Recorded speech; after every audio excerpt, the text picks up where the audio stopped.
Hi friends, welcome to మా day. ఈరోజు మనం చేసే రెసిపీ పచ్చిమిర్చి చట్నీ.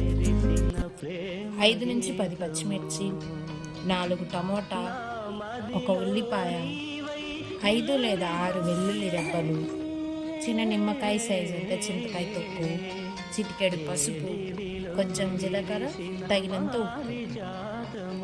ఇప్పుడు ఒక బౌల్ తీసుకొని దాంట్లో మనం తీసుకున్న పచ్చిమిర్చి, టమోటా, కట్ చేసుకున్న ఉల్లిపాయ, 2 టేబుల్ స్పూన్ల ఆయిల్ వేసి స్టవ్ మీద మీడియం ఫ్లేమ్లో 5 నిమిషాలు మగ్గించుకోవాలి.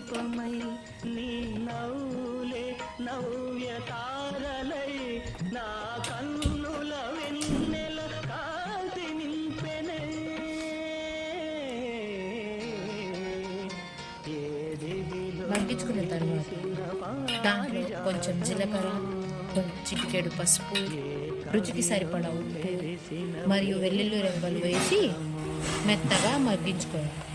ఉప్పు వేయడం వల్ల తొందరగా మగ్గుతుంది.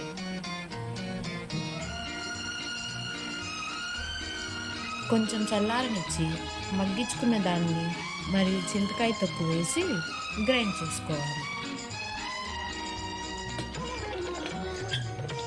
కావాలి అంటే మనకు కొత్తిమీర కూడా వేసుకోవచ్చు.